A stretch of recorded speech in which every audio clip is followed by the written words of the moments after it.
안녕하세요. 판매자 시선으로 세상을 바라보는 꿈꾸는 이 팀장입니다. 이번 영상에서는요, 꾸준히 흑자 내는 쇼핑몰이 있다? 라는 주제로 한번 말씀드려 보려고 합니다.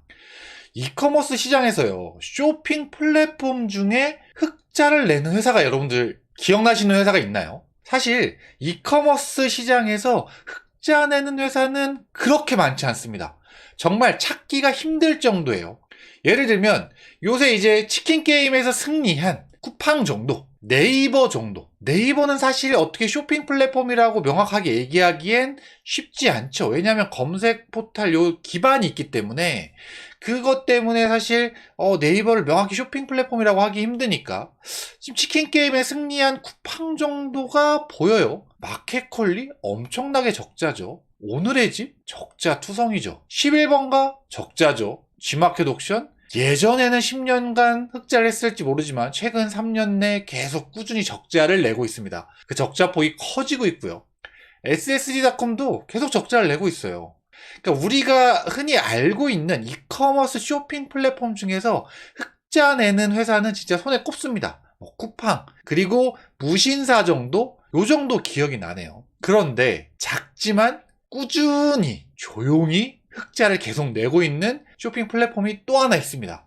오늘 그 기업을 한번 소개를 해드리려고 하는데요. 그 기업의 매출액과 영업이익입니다. 2019년도부터 작년까지의 매출액을 보면요, 꾸준히 우상향을 하고 있습니다. 2019년 1,400억 정도의 매출에서 2022년 약 4,300억 원 정도의 매출을 기록을 하죠. 그리고 영업이익은 꾸준히 흑자를 보고 있습니다. 적자 아니고요. 꾸준히 흑자. 물론 2020년도에 정점을 찍고 영업이익이 조금 작년과 재작년엔 줄어들긴 했지만 올해 2023년 3분기까지는요. 매출이 3,519억 그리고 영업이익이 100억이 넘었습니다. 3분기까지 누적 실적이니까 올해 2023년 이제 4분기까지 지나고 나면 사상 최대 매출과 사상 최대 영업이익이 기대되고 있는, 거의 확실시 되고 있는 회사입니다. 이 회사는 어디 회사일까요? 아시는 분들은 아실 수 있겠지만 바로 이 회사입니다. 오아시스. 오아시스라는 회사를 들어보셨나요?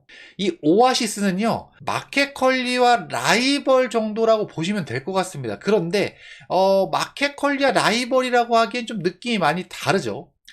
저는요, 이 오아시스를 직접 소비하고 있는 소비자 중에 한 명입니다. 왜냐하면 제가 온라인 소비자로서도 소비 활동을 되게 열심히 하거든요. 왜냐하면 이 소비를 많이 해봐야 판매를 잘할 수 있기 때문에. 그런데 뭐 생필품이나 뭐 아니면 집에서 쓰는 생활용품들 이런 것들은 제가 직접 구매를 하지만 품류는 와이프가 좀 많이 구매하는 편입니다. 그런데 와이프가요, 예전에는 마켓컬리를 좀 많이 썼었는데 요새는 오아시스로 완전히 옮겨서 쓰고 있어요. 그래서 저희는 오아시스를 직접 오아시스 제품을 구매하고 쓰고 있기 때문에 오아시스에 대해서 어느 정도 잘 알고 있습니다. 소비자로서. 근데 와이프한테 물어보면 이 오아시스의 장점은 명확합니다. 가격, 신선식품이 신선하고요. 이 상품이 좋다라고 하고요. 그리고 가격이 마켓컬리에 대비해서 뭐 예를 들면 과일이라든지 뭐 식품이라든지 이런 게 좀 싸다고 합니다. 왜냐하면 이 마켓컬리는 프리미엄을 표방하잖아요. 그러다 보니까 아무래도 이 오아시스보다는 비싸게 가격들이 책정이 되면서 좋은 품질을 하려고 하지만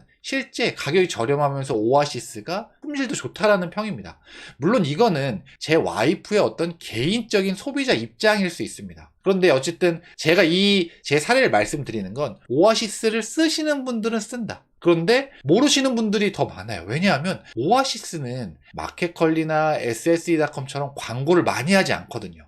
언론 기사들이 많이 뜨지 않기 때문에 이런 것들을 잘 모르시는 분들이 많죠. 오아시스는요, SSD.com, 마켓컬리와 어떤 라이벌 형태라고 보시면 될 것 같은데, 이 신선식품 새벽 배송 3사의 실적입니다. 여기 뭐 신선식품 새벽 배송에 쿠팡도 있지만, 사실은 쿠팡은 넘사벽이기 때문에, 쿠팡이 여기 끼면, 매출 비교하는데 좀 의미가 없을 것 같아서, 이 쿠팡은 빼고요, 이 신선식품 새벽 배송 3사의 실적을 제가 가져와 봤습니다. 올해 3분기 실적이에요. 딱 7월, 8월, 9월 요 3개월 동안의 실적. SSE.com은요, 매출이 약 4,300억 원 정도 되는데 영업 적자 300억 원이 넘었습니다. 마켓컬리는요, 3분기 매출이 5천억 원이 넘었어요. 그런데 3분기 영업 적자가 400억 원이 또 넘쳐. 이 새벽 배송 3사 중에 유일하게 흑자를 기록하고 있는 게 바로 오아시스입니다. 매출은 비록 마켓컬리와 SSE.com의 4분의 1 정도 수준밖에 되지 않지만 4분의 1, 3분의 1. 그런데 영업이익은요 58억으로 3개월 동안 딱 한 분기 동안 영업이익을 58억 원이나 기록을 했어요. 유일하게 흑자기도 하고 흑자 규모도 꽤 큽니다. 에이 뭐 쿠팡은 요새 이제 한 분기 영업이익 막 1,000억 원 이상씩 내는데 이거 58억이면 너무 코 묻은 돈 아닙니까? 물론 쿠팡에 비교하면 그럴 수 있습니다만 이 새벽 배송 쿠팡을 제외한 다른 업체들과 비교해 봤을 때 이 영업이익 58억은 결코 적은 금액이 아닙니다. 다른 데는 뭐 300억, 400억 적자를 보고 있는데 분기당 오아시스는 이 영업이익을 보고 있으니까요. 58억이라는. 그런데 이 이 새벽 배송 3사 모두 작년에 IPO 실패에 아픈 기억이 있습니다. 올 초까지. 다 IPO니까 상장, 주식시장에 상장을 하려고 노력을 했습니다. 그런데 SSE.com이 작년 말쯤에 일찌감치 우리는 상장을 포기하겠다. 나중에 하겠다라고 돌아서고요. 마켓컬리도 예전에는 4조 원 가치를 인정받았었어요. 그런데 이 IPO를 막 준비를 했는데 1조 원 가치밖에 인정을 못 받으니 결국은 상장을 또 포기했고요. 오아시스도 마찬가지로 좀 높게 평가를 받겠지. 우리는 왜냐하면 새벽 배송 기업 중에 유일하게 흑자 회사잖아. 이래서 상장을 추진했으나 올 초 작년 말에 이 투자 시장이 워낙 안 좋았잖아요. 그러다 보니까 결국은 제 가치를 인정받지 못하자 상장을 철회했죠. 다음에 할게. 이렇게요. 3사다 약간 이 IPO 실패에 아픈 기억들이 있으나 3사는 완전히 다릅니다. 이렇게. 오아시스가 유일한 이 중에 흑자 기업이다. 자, 작지만 알차게 성장 중인 오아시스 새벽 배송. 흔히 우리는 새벽 배송을 하면 이게 비용이 많이 들기 때문에 적자는 너무나 당연하다라고 생각을 해왔어요. 왜냐면 쿠팡이 예전에 그랬었고 규모의 경제를 이루기 전까진. 지금 마켓컬리, 쓱닷컴, SSE.com이 다 그러니까요. 그런데 오아시스는 작지만 새벽 배송을 하면서도 흑자를 내고 있다. 자, 이 이유는 이 오아시스는요 유일하게 50개 매장을 가지고 있습니다. 마켓컬리와 달라요. 50개 전국에 수도권에 50개 매장을 가지고 있어서 이 매장을 어떤 식으로 활용하냐면 새벽 배송으로 제품이 나갑니다. 그리고 새벽 배송하고 남은 그 제품들 있잖아요. 그 신선 이 식품들을 이 전국 50개 매장에 배송을 하죠. 거기서 팝니다. 그리고 그 전국 그 매장에서도 또 배달 판매 같은 것도 하잖아요. 그런 것들을 통해서 이제 폐기율을 정말 극도로 낮추는 겁니다. 폐기율이 0.1% 수준인데 이 수준이 어느 정도냐면요. 마켓컬리랑 쓱닷컴, SSE.com 같은 경우는 폐기율이 평균 1에서 2% 정도라고 해요. 그러면 내가 100억을 매입했다라고 하면 1억이나 2억 원어치는 그냥 버리는 겁니다. 팔지 못해서 버리는 거예요. 왜냐하면 신선식품은 유통기한이 짧기 때문에 이런 폐기율이 있거든요. 폐기율이 이렇게 높은데 오아시스는 그거의 10분의 1보다 낮은 수준, 폐기율이 0.1% 수준으로 유지를 하고 있다는 겁니다. 폐기율 0%에 도전한다고 할 정도로 이 오아시스는 폐기율이 낮아서 어떤 이 오아시스가 새벽 배송을 함에도 불구하고 흑자를 낼 수 있는 하나의 이유가 될 수 있는 거죠. 그리고 지금 오아시스는요, 당일 배송, 오후 5시까지 주문하면 밤 11시까지 배송을 해주는 당일 배송과 새벽, 밤 12시까지 주문하면 새벽에 배송을 해주는 새벽 배송, 그리고 오프라인 매장에서 판매와 오프라인 매장에서 주문 배달이 들어온 걸 배달 판매하는 이런 형태로 여러 가지 형태로 판매를 하고 있습니다. 그러다 보니까 쓱닷컴과 마켓컬리에 비해서 확실히 폐기율이 낮고 이 흑자를 내는데 좋다 라고 보시면 될 것 같고요. 그리고 생산자와 직접 거래, 이 생산자와 직접 거래는 사실은 마켓컬리나 SSE.com도 그렇게 하려고 노력을 합니다. 근데 예전부터 오아시스는 태초부터 사실 이 생산자와 직접 거래를 하려고 노력을 해왔어요. 그리고 이거를 박리담에 많이 팔면서, 마진은 적지만 많이 팔면서 이윤을 남기는 형태로 가져왔습니다.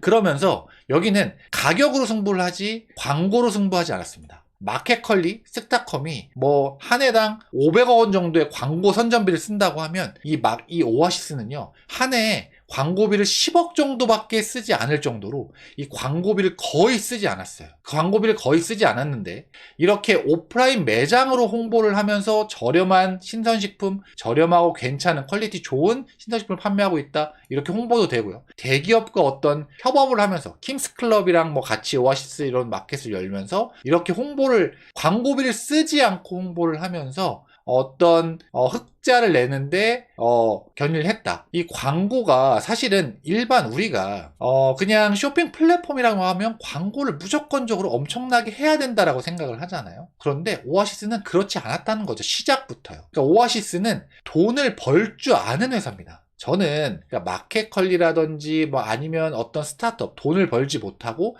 매출은 엄청나게 빠르게 성장하는데 그에 따라 적자도 엄청나게 빠르게 성장하는 그런 회사들을 별로 좋아하지 않는 건, 그런 회사들은 돈을 벌어본 적이 없습니다. 마켓컬리요, 돈을 벌어본 적이 단 한 번도 없어요. 흑자를 내본 적이 단 한 번도 없는 겁니다. 그런데 마켓컬리는 매출이 지금까지 급속도로 성장을 했다는 이유만으로, 그리고 프리미엄 신선식품이라는 어떤 카테고리를 개척했다는 이유만으로 평가를 높게 받아오면서 투자를 계속적으로 받아오면서 그 돈을 쓰면서 성장을 했던 겁니다. 그러니까 실질적으로 돈을 썼지 돈을 벌어본 적이 없는 회사가 바로 마켓컬리입니다. 이건요, 이 마켓컬리뿐만이 아니라 수많은 쇼핑 플랫폼들, 스타트업들이 그렇습니다. 그런데 오아시스는 그렇지 않다라는 거죠. 처음부터 돈을 벌었어요. 그리고 지금도 작지만 꾸준히 계속적으로 돈을 벌고 있고, 그리고 꾸준히 성장 중인 회사인 겁니다. 성장하면서 돈을 벌 수 없다? 아니죠. 성장하면 돈을 벌 수 있는데 이걸 오아시스가 보여주고 있는 겁니다. 광고를 해야만 성장할 수 있다? 오아시스가 광고를 거의 하지 않고도 이런 꾸준한 성장과 흑자를 보여줄 수 있는 그런 회사인 거를 보여준 거죠. 쇼핑 플랫폼 중에서 성장하면서 흑자를 내는 회사, 오아시스와 무신사가 유일하지 않을까라는 생각이 듭니다. 사실 쿠팡 같은 경우는 노내로 해야죠. 쿠팡 같은 경우는 적자가 워낙 심했지만 이제 규모의 경제를 이루어서 정말 이제 판매량이 많아져서 흑자로 돌아선 케이스고요. 오아시스나 무신사 같은 경우는 매출이 적은 상태에서도 흑자를 냈던 회사니까 좀 다르게 봐야 된다고 생각을 합니다. 제가 오늘은요, 작지만 꾸준히 조용히 흑자를 내는 회사 오아시스에 대해서 한번 알아봤고요. 오늘 제 영상이요, 여러분들한테 도움이 되셨다면 좋아요랑 구독, 그리고 댓글까지 달아주시면 제가 이 채널 유지하는데 정말 큰 도움이 됩니다. 다음번에는요, 더 좋은 영상으로 찾아뵐 수 있도록 하겠습니다. 이상 꿈꾸는 이팀장이었습니다. 감사합니다.